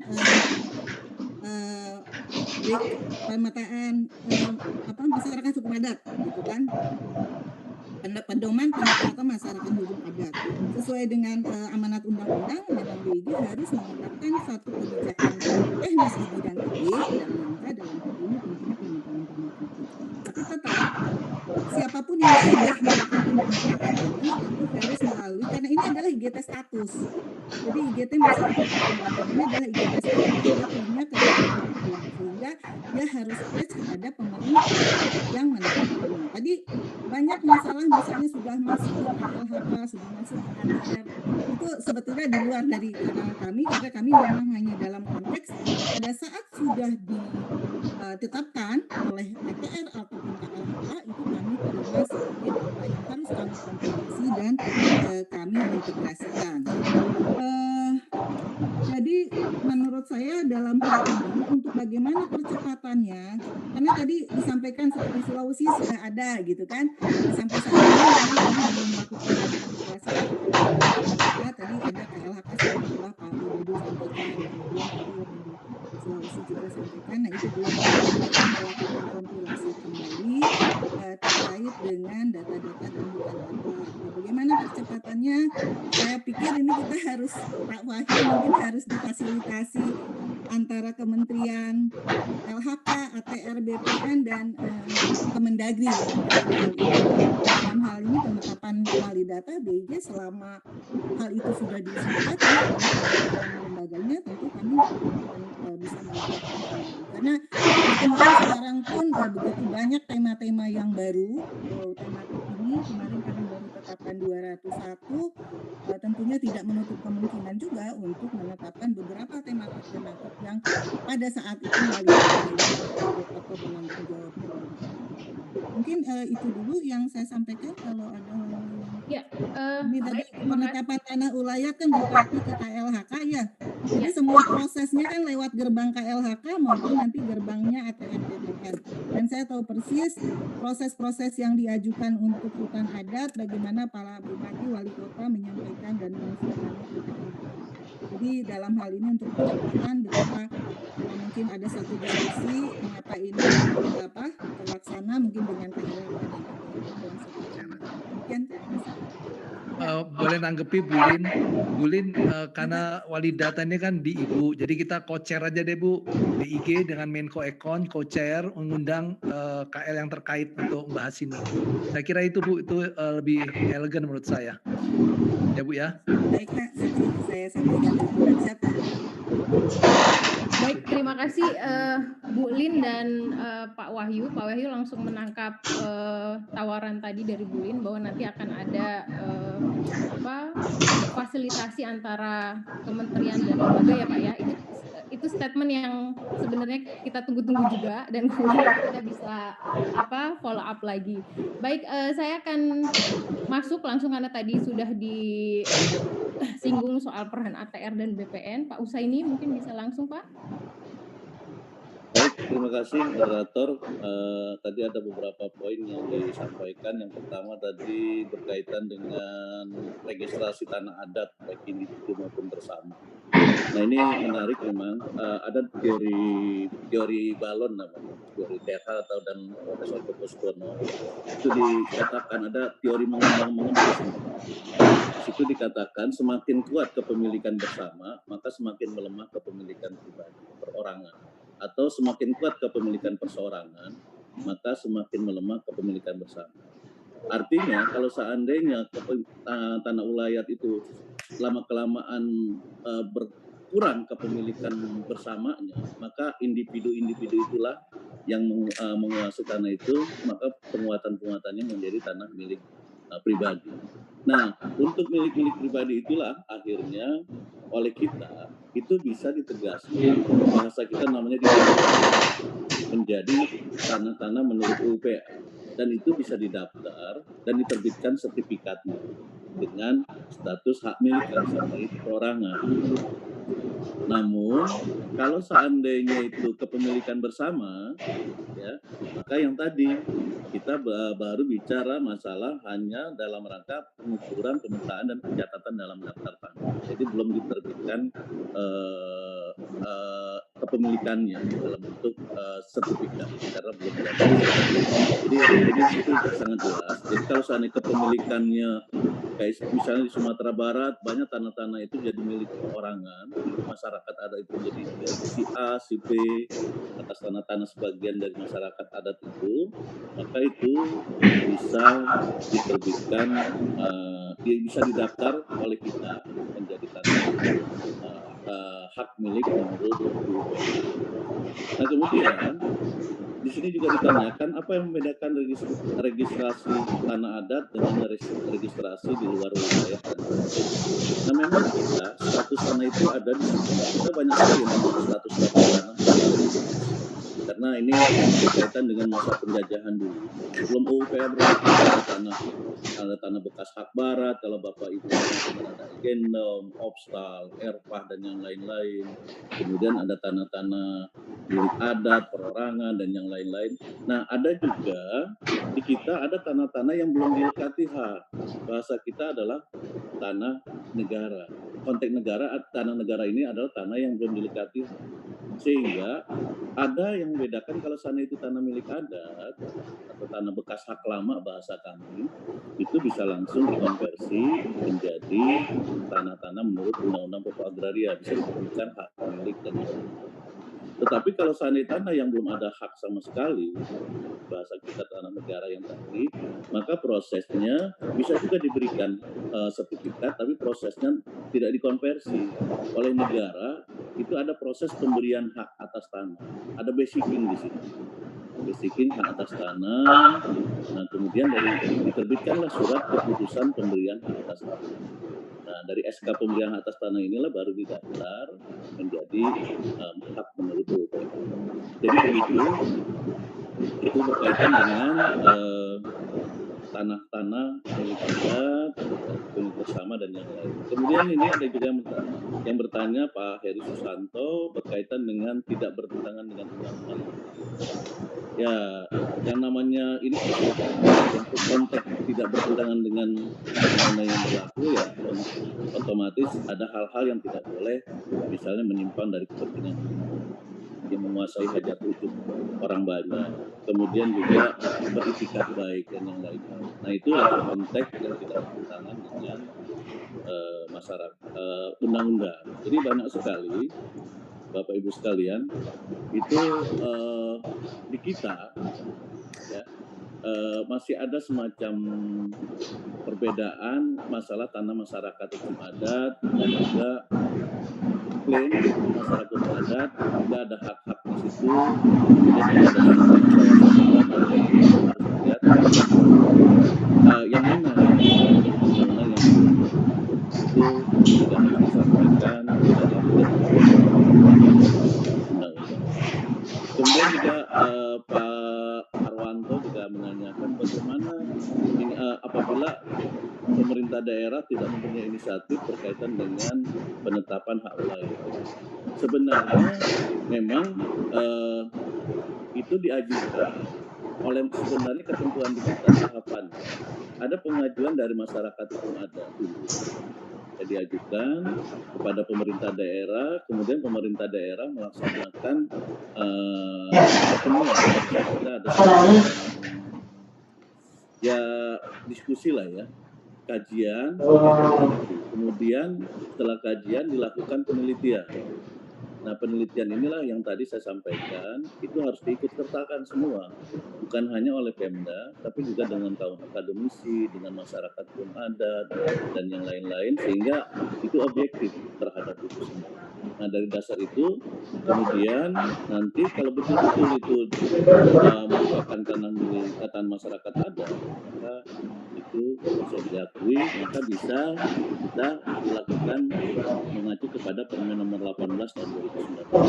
Karena memang Bapak Ibu sekalian, program pemerintah sekarang daerah yang dilaksanakan oleh Presiden itu ada namanya pendaftaran tanah sistematis dan clear. Nah semua bidang tanah itu bisa ikut serta dalam proses PKSL tersebut. Cuma produk akhirnya ada yang dalam sertifikat, ada yang dalam bentuk hanya daftar tanah, ada yang dalam bentuk tidak diterbitkan apa-apa karena masalah dan nah itu semua. Nanti kalau seandainya subjek hak itu jelas, objeknya jelas, tidak ada pihak lain, maka itu bisa diterbitkan sertifikat. Tapi kalau seandainya ada sengketa, ada pihak lain, maka itu tidak bisa diterbitkan sertifikat. Itu hanya dalam bentuk daftar. Kemudian ada lagi yang ditanyakan dari nah di situ dikatakan bagaimana mengenai tanah pecatu kepala desa. Sebenarnya tanah pecatu itu mirip-mirip dengan kalau di Jawa itu ada tanah khas desa gitu. Biasanya antara lurah dengan kepala desa itu ada sedikit perbedaan oleh pemerintah dan kepala desa itu biasanya diberikan lahan untuk dikelola. Nah itulah pendapatan dari kepala desa. Nah, apakah bisa dikelola oleh masyarakat hukum adat?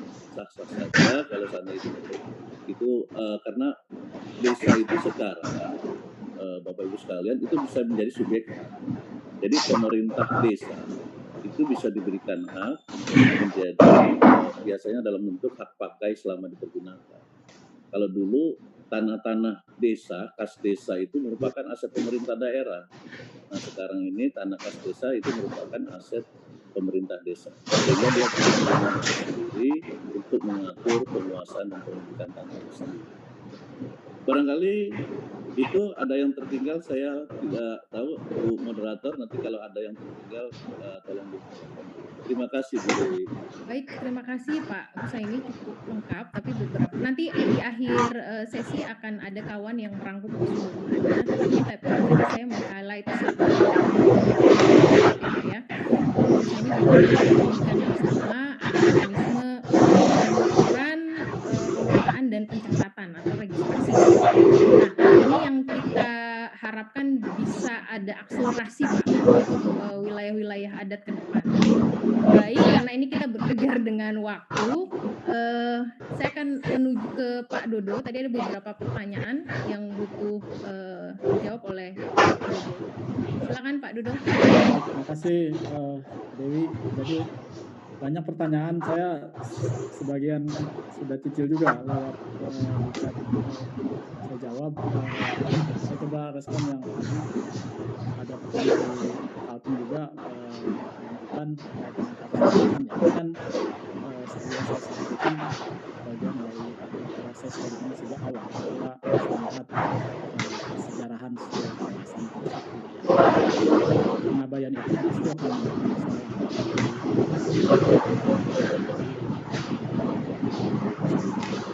Jadi kalau seperti itu, saya mengusulkan dalam konferensi pers tadi pada KLHK untuk melakukan peninjauan ya, itu melihat kebutuhan lahan dan SDM.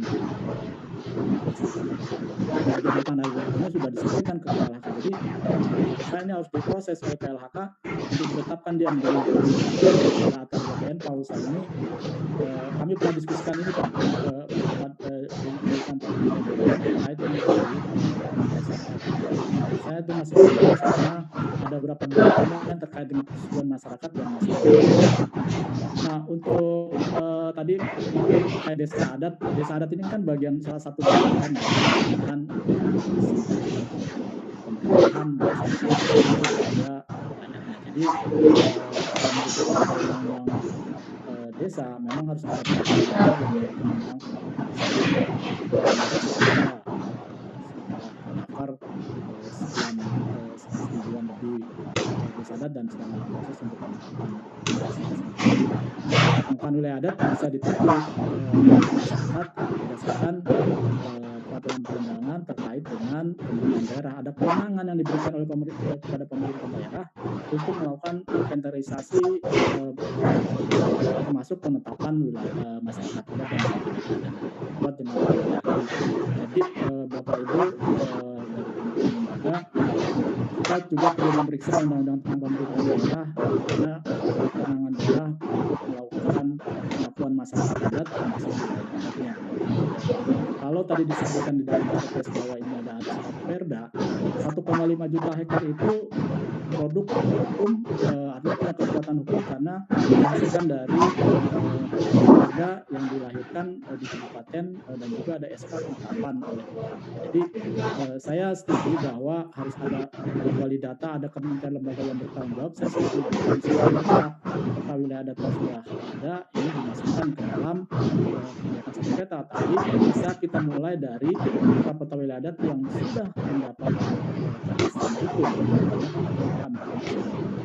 Jadi saya sangat senang jika Pak Wahyu, Ibu Sani dan kementerian atau lembaga terkait untuk membahas lingkungan pada perda-perda yang sudah menghasilkan pengakuan masyarakat adat dan kami sekitar mungkin ada beberapa. Saya kira Dewi itu saja yang bisa saya sampaikan untuk merespon karena apa sudah saya jawab juga. Terima kasih. Baik Pak Dodo, terima kasih untuk penjelasannya. Kita sekitar 1,5 juta dan mungkin itu yang siap untuk diverifikasi dan dicek bersama ya Pak ya. Ini mohon maaf. Izin Pak Dewi. Ya.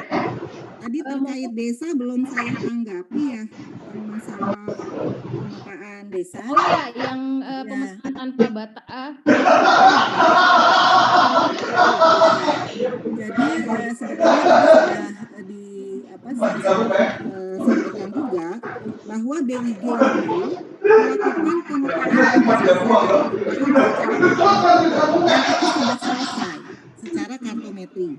Ada 83.447 desa kelurahan. Pedomannya apa? Pedomannya adalah dengan peraturan Badan nomor 15/2019 tentang metode kartometrik pada penetapan dan penegasan batas desa kelurahan. di mana itu dilakukan dengan cara melakukan deliniasi dengan menggunakan di atas peta citra. Nah, deliniasi itu disepakati antar desa. Nah, masalah tadi peran masyarakat, ya ini gerbangnya adalah melalui dari yang desa tersebut. Nah, diharapkan jadi di peta itu ditandatangani kedua desa yang bersebelahan. Ada kolom-kolomnya kalau di searching di perban ini. Nah, diharapkan itu sama seperti berita acara kesepakatan yang nanti prosesnya bisa mendukung untuk proses penetapan dan penegasan sebagaimana diatur di Permendagri 545 tahun 2016. Jadi DG hanya memberikan satu peta indikatif saja. Nanti untuk penegasannya tetap itu merupakan satu kewenangan dari Kemendagri. Jadi mungkin itu. Terima kasih. Ya, Bu Lin, terima kasih penjelasannya. Ya, memang beberapa yang terjadi di lapang begitu seharusnya kan memang menjadi peta kerja yang akan nanti dilanjutkan untuk penyelesaian batas desa yang lebih sesuai Yang dengan definitif. ya Yang definitif. Tapi ya. kemudian banyak pihak yang menyatakan bahwa itu sudah definitif gitu. Nah, mungkin penjelasan itu yang ditemukan di lapang. Tapi ya nanti kita akan coba diskusikan lebih lanjut ya Bu ya, karena kita kan tetangga. Disosialisasikan mungkin Mbak, karena dari 83.000 itu kan baru berapa itu, persentasenya kecil sekali yang masih sudah definitif. Dan harusnya itu bagian dari percepatan kalau melihat dari amanat presiden yang terakhir itu. Selesai di tahun 2020 kan. Ya. Nanti kita akan lanjutkan lagi di luar sesi ini. Ini kita sudah mau jam 4. Mungkin saya, karena untuk Pak Saiful dari Sulawesi Tengah, saya mencatat tidak ada pertanyaan secara spesifik, tapi mungkin saya bisa masuk langsung ke closing statement ya, sekalian dialokasikan maksimum 10 menit. Saya meminta dari Pak Saiful dari Provinsi Sulawesi Tengah bisa mulai duluan untuk memberikan closing statement. Ya, yang pertama saya kira yang kami harapkan dari daerah adalah secepatnya tadi bagaimana kita bisa melakukan integrasi ya JIGD ke JIGN yang berkaitan dengan harus ada satu IGT berkaitan dengan tata tematik wilayah adat. Karena di kita di daerah itu sebetulnya di JIGD itu sudah ada, tapi begitu kita mau kompilasi atau integrasikan ini ya tidak bisa kita lakukan. Kemudian juga sebetulnya di dalam berkaitan dengan partisipasi masyarakat tadi sebenarnya ada pertanyaan yang sudah disampaikan oleh Dewi. Khususnya dalam penyusunan keberadaan ya masyarakat adat atau wilayah adat dalam penyusunan RT/RW itu kalau kita di Sulawesi Tengah itu partisipasi masyarakat sangat tinggi ya, bahkan hampir seluruhnya data-data yang berkaitan bahkan sampai ke data spasial itu kita dapatkan dari masyarakat ya. Dan begitu kita akan integrasikan ke dalam rencana tata ruang, nah ini di sini kita mengalami beberapa kesulitan antara lain tadi yang dikaitkan dengan kebijakan satu peta, kemudian juga ada usulan-usulan dari masyarakat khususnya yang berkaitan dengan masyarakat adat, bagaimana kalau ini wilayah adat itu dimasukkan ke dalam kawasan strategis yang memungkinkan itu kan di kawasan strategis kabupaten. Tapi lagi-lagi ini tidak ada cantolannya atau nomenklaturnya di dalam Permen ATR berkaitan dengan penyusunan RT/RW. Kemudian juga hal-hal lainnya ya tadi itu yang kami harapkan bahwa sebaiknya berkaitan dengan wilayah masyarakat adat ini harusnya memang dikeluarkan ya dari katakanlah karena yang kita lakukan di sini hanya kita lakukan dengan tata ruang, artinya wilayah wilayah masyarakat adat itu, contohnya di Kabupaten Sigi tadi bisa saja sebagian ada di APL, sebagian ada di hutan produksi hutan lindung, ataupun bahkan ada sebagian yang ada di Taman Nasional. Nah ini bagaimana masalahnya? Apakah ini harus sebaiknya kita keluarkan saja atau seperti apa? Nah, yang bisa kita lakukan adalah hanya membuat arsiran, kemudian kita memberi not bahwa di dalam melakukan aktivitas ataupun pemanfaatan ruang di sesuai pola ruang yang ada di situ harus memperhatikan keberadaan kawasan atau wilayah adat yang sudah kita arsip di situ. Jadi itu hanya seperti itu yang bisa kita lakukan di daerah. Kira demikian. Baik Pak Saifullah, pesannya penting sekali dan ini kawan-kawan sudah mengancurkan jempol dari statement Pak Saifullah. Terima kasih Pak. Saya beranjak ke Pak Wahyu. Masih adakah? Tadi saya lihat soalnya meninggalkan ruangan. Mungkin ada closing statement dari Pak Wahyu dan yang mewakili.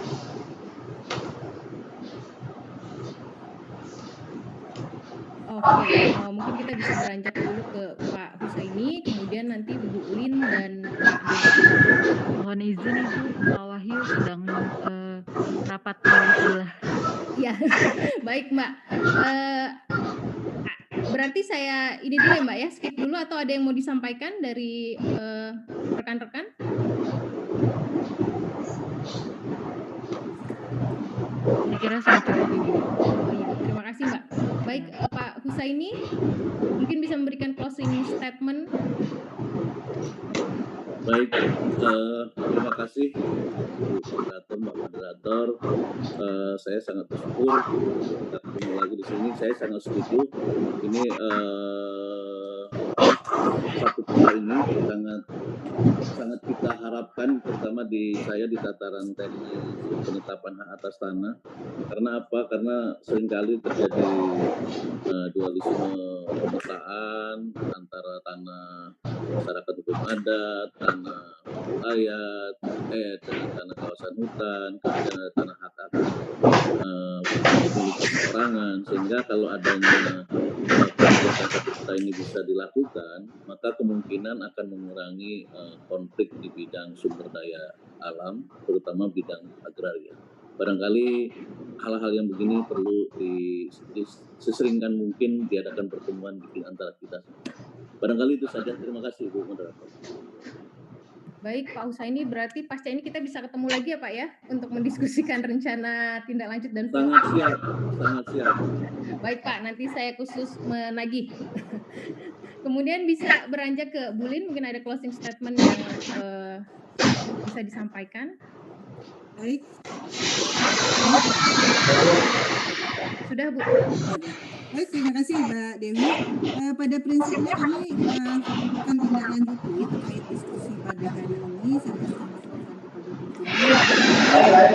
kami dapat sampaikan sebetulnya dalam kaitan untuk penyelenggaraan IGT ini ada forum koordinasi yang merupakan satu kelompok kerja IGT dan nanti kita bisa lakukan pertemuan di tingkat teknis karena di sini keanggotaannya juga Direktorat di KLHK untuk penanganan konflik tenurial hutan adat, survei pemetaan tematik, kemudian dengan Ditjen Kemendagri, mungkin memang akan intens terkait untuk mencari solusi ini sambil tadi Pak Wahyu kan sudah sampaikan terbuka kami hanya akan pertemuan koordinasi untuk pemetaan wilayah. Kami tunggu karena sebelumnya kan ada representasi karena geoportal itu yang nanti sinkronisasi dengan PSP. Tidak ada lagi gitu. Jadi kita tunggu keterbukaan itu untuk mendiskusikan bareng ya. Ya, siap. Pak Dodo, ini karena Pak bikin rapat yang lain, sisa Pak Dodo memberikan closing statement jelas tapi pesannya ini kan bahas hari ini dulu. Monggo Pak. Ya, pertama terima tentang kasih sinkronisasi batas spasial Pak. Bapak nanti bicara ke hutan adat. Ini bicara ini biar ada dengan baik dan ada langkah Jadi saya tuh nggak ada meter juga di awal sampai jadi. Orang yang terkadang kembali jadi slow dari semua. revisi ya. Membuat peta tematik bahwa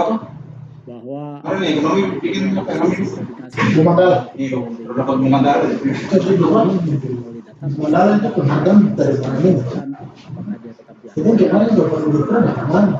Tapi begitu dokumen saya bikin, saya suruh. ini Saya keluar dari itu. layang-layang lagi Kalau sudah tahu sekarang. lahir dari Ibu saya suruh revisi dokumen saya di mana dokumen itu saya kira begitu kan simbang. dari Tapi besok bilang dia cerita simbang, dia cerita. Mana dia bilang bahasa itu kita sekarang bagaimana itu melayang-layang wilayah adat lagi. Baik, Ibu Bapak, narasumber, terima kasih sekali atas waktu dan juga energinya. Gimana itu mah? Kawan sudah mencatat beberapa poin penting yang akan menjadi rencana tindak lanjut dan untuk to be follow up ya. Sebelum saya akhiri, saya akan memberikan waktu dulu untuk Saudara Anas yang akan menyampaikan.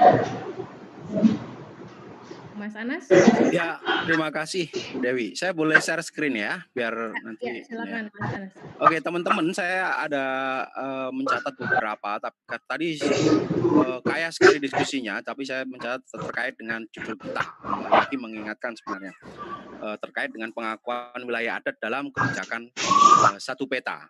Yang pertama, memang peta tematik wilayah adat ini kompilasi di kebijakan satu peta, gitu ya. Nah, padahal di sini ada 1,5 juta hektar wilayah adat yang ditetapkan ya. Tadi juga ada catatan perlu diputuskan ini kalau memang ini mau itu harus sinkron dengan tidak lanjut ya, diputuskan ada wali data soal wilayah adat. Saya sampai ke kampung adat cerita tentang batas wilayah data spasial dan historikal masyarakat adat dan wilayah adat. Yang kedua, itu memang tidak ada wali data IGT wilayah adat selama ini. Saat ini ya, karena wali data sebenarnya sudah diatur dalam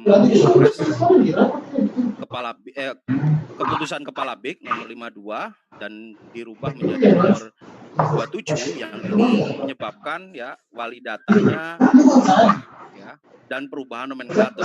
Jadi dipecah menjadi hutan adat bawah KLHK dan hak komunal itu di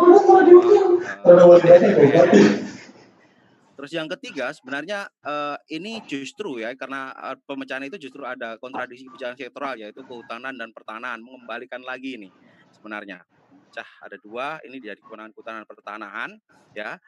Masalahnya di wilayah adat ini kan juga ada wilayah laut. Bagaimana ini nanti ininya diserasikan itunya. Terus yang keempat, memang selama ini juga memang belum ada keterbukaan informasi dan akses geoportal dalam kebijakan satu peta. Ya, memang di awal-awal aman ya sebagai perwakilan dari masyarakat adat menjadi satu ini yang menjadi anggota Pokja, cuma memang saat ini kita belum tahu ini update-nya seperti apa, apakah masih jadi anggota atau belum karena ada perubahan-perubahan itu. Nah, dampaknya ini tadi yang seperti yang disampaikan oleh Pak Dodo, yang pertama soal kepastian hukum masyarakat adat, hak masyarakat adat wilayahnya ini semakin nggak pasti kalau memang wilayah adat belum belum disinkronisasi ya. Sehingga menyebabkan sebenarnya ini justru akan menimbulkan ketidakpastian usaha atau investasi di wilayah adat ya. Bagi pihak-pihak yang sudah mendapatkan izin pengelolaan usahanya di wilayah adat pasti akan mengalami konflik ya. Sehingga konflik agraria yang selama ini sudah ada ya, itu yang menyebabkan kriminalisasi masyarakat adat terus berlangsung ya. Contohnya untuk hari ini saja kita dapat melihat adanya konflik di masyarakat adat Laman Kinipan di Kalteng dan beberapa konflik lainnya. Yang keempat, jika itu tidak cepat ditangani sebenarnya ya tujuan dari kebijakan satu peta itu akan gagal dalam menyelesaikan tumpang tindih ya. Justru tadi kepastian usahanya juga tidak akan selesai gitu dan penyelesaian konflik tenurial juga akan tidak akan kunjung selesai dan bahkan akan terus terjadi gitu ya. Sehingga dari itu semua kita tadi saya mencatat ada beberapa pembicara menyebutkan rekomendasi untuk rencana tindak lanjutnya ke depan. Yang pertama tadi sudah disepakati juga soal kita dalam revisi Perpres percepatan kebijakan satu peta ini ya, ini nanti memastikan memuat peta tematik wilayah adat ya. Tadi juga disebutkan, oke, selama ini sebenarnya kita dapat mengacu dalam Permendagri nomor 52 tahun 2014 ya, terkait dengan identifikasi dan pengakuan dan perlindungan hak masyarakat adat gitu ya. Terus yang kedua terkait dengan wali data ya, rekomendasinya sebenarnya mungkin perlu revisi ya. Tadi sudah bilang revisi keputusan BIK ya terkait dengan wali data dan keanggotaannya memastikan lagi sebenarnya yang bisa ya memberikan ke masyarakat atau CSO untuk terlibat dalam kebijakan satu peta ini. Yang ketiga, kompilasi peta tematik wilayah adat yang sudah ditetapkan Pemda. Karena tadi kan permasalahannya kan memang, kenapa wilayah adat belum dipetakan? Karena memang tadi syaratnya harus ada perda dan lain sebagainya. Nah, kita sudah ada 1,5 juta hektar sekali lagi ya, yang itu jadi potensi untuk kita masukkan dalam kebijakan satu peta ini. Yang keempat ya, sinkronisasi ya peta tematik wilayah adat dengan peta tematik lainnya. Sehingga ya tadi bukan cuma peta-peta yang ada di ini saja ya. Sehingga jelas sebenarnya areal konfliknya yang perlu diselesaikan itu di mana. Karena kebanyakan ya konflik-konflik yang terjadi itu memang belum ada ya jelasan terkait dengan hak atas wilayah, baik wilayah adat, ya, wilayah desa, wilayah konsesi dan lain sebagainya. Saya kira itu Ibu Dewi dari saya. Terima kasih. Ya, terima kasih Mas Anas untuk rangkumannya. Nanti bisa kita share juga kepada kawan-kawan dan juga para narasumber. Beberapa saya selaku moderator mohon maaf untuk kawan-kawan yang sudah mengangkat tangan kemudian tapi belum terakomodir untuk di sesi pertanyaan. Ada Bang Yando dan Bang Fajar, mohon maaf Bang. Mungkin lain kali nanti kita bisa sambung lagi.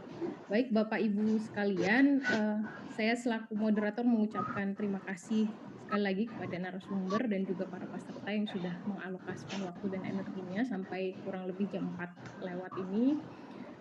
Terakhir saya mengucapkan Assalamualaikum warahmatullahi wabarakatuh.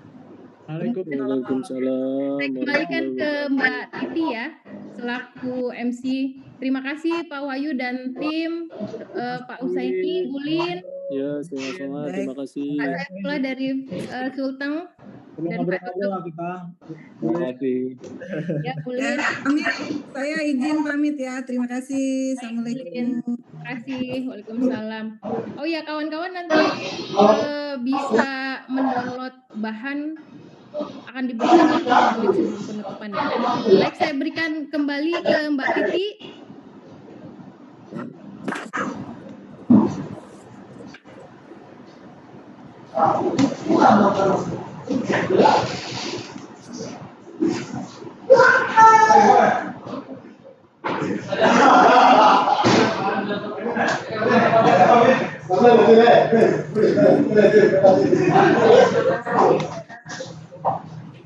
Terima kasih Bu Dewi Suteja dari BKPP yang menjadi moderator pada sesi diskusi kali ini. Terima kasih juga kepada narasumber yang sangat luar biasa memberikan pemaparan materi dan bersedia menjawab banyak pertanyaan. Nah, baik Bapak, Ibu, Sobat Nusantara, ini saatnya saya mengumumkan pemenang door prize. Akan ada bingkisan cantik persembahan dari Gerpai Nusantara dan juga Nusantara Indigenous Coffee untuk 6 orang yang beruntung saya sebutkan di sini karena telah mengirimkan pertanyaan seputar pembahasan dalam sesi diskusi hari ini. Nah, yang pertama ini adalah Muhammad Anis Zafran. Kedua adalah Rofiq. Ketiga adalah Haris. Keempat, Arwanto Hari. Kelima, Adis. Dan keenam adalah Yohanes Dedi Mulyastra.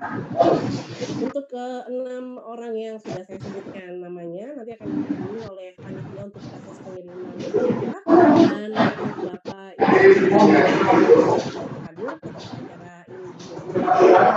sampai sertifikat nanti akan dikoordinasikan dengan panitia pelaksana nasional dan pastinya tidak terasa sudah di penghujung webinar kali ini. Silahkan tetap menyaksikan webinar ketiga seri kedua yang mengusung tema terbukanya Genelia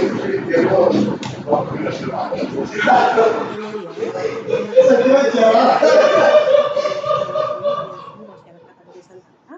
Catat tanggalnya tanggal 1 tahun 2020. Selengkapnya Bapak Ibu Sobat Nusantara bisa melihat pada kanal media sosial Aman di GKPP.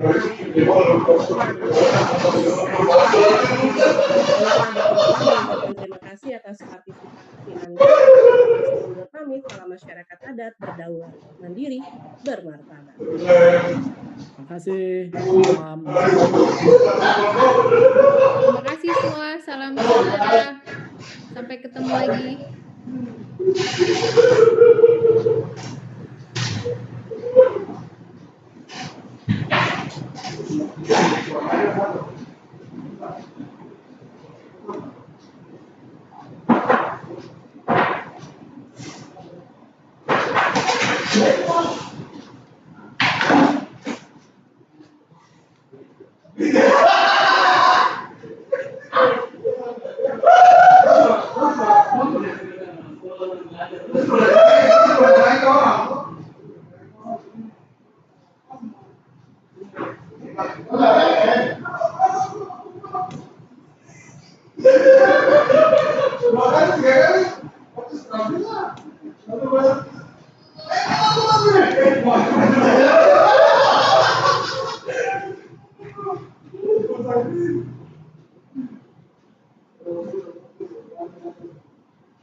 Oh, selesai.